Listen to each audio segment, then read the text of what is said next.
The pan is hot. How hot is it? Well, it all depends on how much of a rush you're in. You can make a fast roux or you can make a slow roux. The main difference in the end product is that the fast roux, the flour molecule, is going to harden up harder.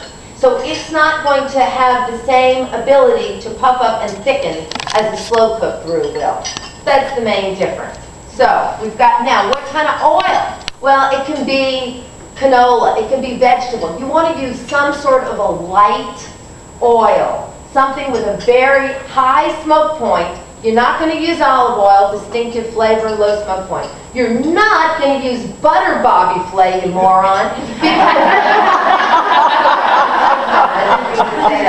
because butter will burn before your roux gets to the right color. Okay? So, what color is that? Now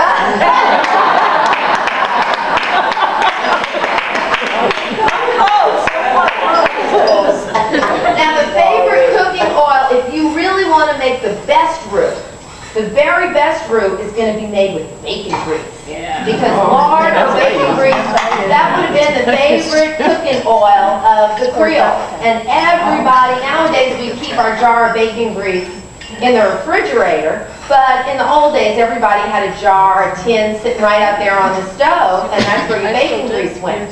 So that is, if you're not going to use oil, really you should use the bacon grease because that's going to serve you the best. I always say that in New Orleans it's the most special place, particularly when it gets to be this time of year and you can open up your kitchen door and your screen is keeping the flies out and you're walking home from school because you probably go to the parochial school in the neighborhood, and out through that screen door comes this scent that you're going to catch up here in just a few minutes. And I think it's the good mother smell, because it means that there is a good mother in that house who is cooking something good for dinner. Frank Brightson always talks about how the good mother smell would literally wake him up off the sofa in the afternoon after school, because when the onions hit the roux, that's when you get the treat. Well, my brother, older brother, used to say they add the onions and bell pepper and celery. He'd call it eau de roux. Of course, it's not very good tasty, but it smells fabulous. And that's the big thing. It all starts off the same way. All the recipes, everything we cook. That's why this part was so important for this session today, how to make a roux. Because we all start off, first you make a roux and then you add your seasonings. What are the seasonings? Always the same three seasonings. Celery, bell pepper, and onions.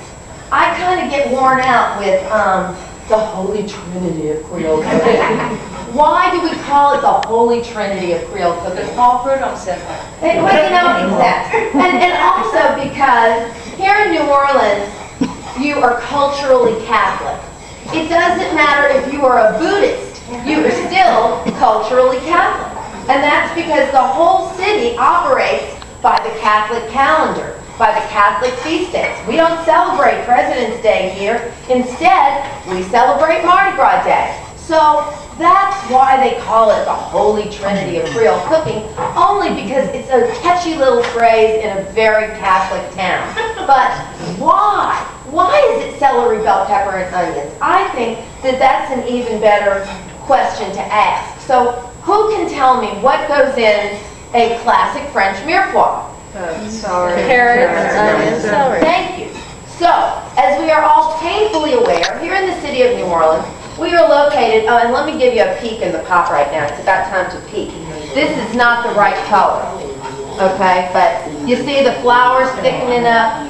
So here in New Orleans, as we are all painfully aware of now, we're located at least 7 feet under sea level, every place. So in a place where you can't even dig a decent grave, can you tell me how in God's name can we grow a carrot? You can't grow carrots here. But on the other hand, in this very tropical climate, peppers grow like weeds. You can walk down the street in the city and see a little pepper plant coming up out of a crack in the sidewalk. Then a little bird probably dropped a seed. So that is how the carrot came out, because they couldn't grow it, and the pepper went in because it also was a flavorful seasoning vegetable that was readily available and around. Marshall's. Yes? Talk about the celery. Well, again, little girl. Yes, ma'am. As Creoles, or so-called Creoles du Coeur, did not have celery. We had bell peppers and onions and garlic, and lots of them, parsley. Celery was something we didn't have all the time. You could see the people coming from the market for the big holidays, and they had these cane baskets. The first thing you saw sticking out was this stalk of celery. That was the thing.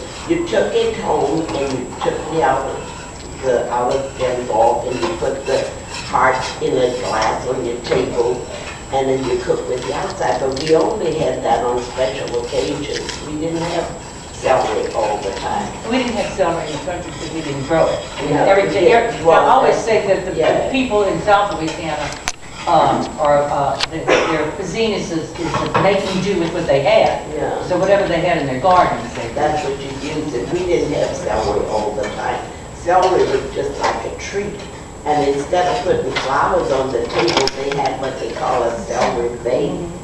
And they would put the hearts of celery there, and you thought you would fight it all the time. Well, when you all go home and talk about this, as I'm sure you will, for God's sake, quit talking about that silly Holy Trinity thing. Let's leave that to the Catholic Church. And instead, if you want to get somebody to really understand what it is, I believe it is the Creole mirepoix. That's really what the celery is now. And then you add your seasonings. What most people do right now is they dump in the celery and the bell pepper and the onions all together. That is a grievous error, because the celery and the bell pepper are very watery seasonings that do not have the high concentration that the onions have in their juices. We're not going to caramelize the onions. Instead, the onion juices, by adding the onions first and by themselves, we're going to have a magic trick happen. So the onions are cooling the roux down, keeping it from burning, and at the same time, that is the good mother smell. Do you get that? Oh goodness, it's hard to wash off though, I'll tell you. I teach a cooking class and come home and my husband goes, "It's the roux, huh honey?" Sometimes it's not like the ode to love, the ode to roux, but anyway.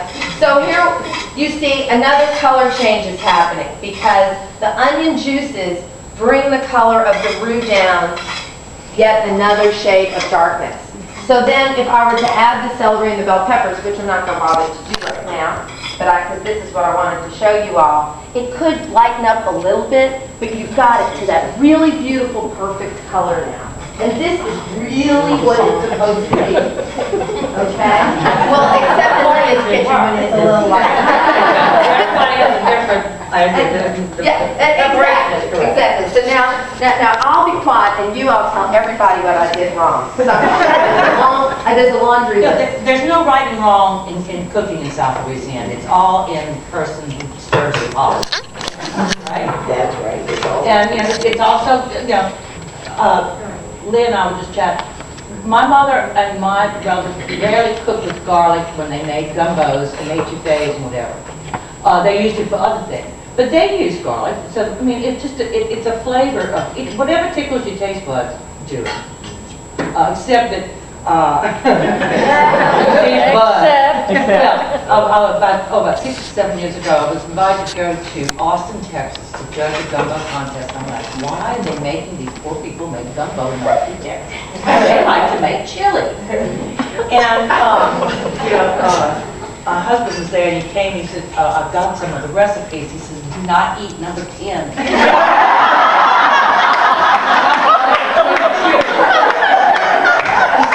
You would be sick. Because I'm sure they said, "Oh, you can make any gumbo with anything." And they took it literally. I said, "I'm not eating rattlesnake gumbo. I don't care how crazy they think it is." But there are some I hate to say rules. But yeah, the general thing in South Louisiana is gumbos can be made with just about anything. And the lady looks out of the back door, whatever crawls, flies, or is around, you can use to make gumbo, with a few exceptions. But it's all in your taste buds. If you like a dark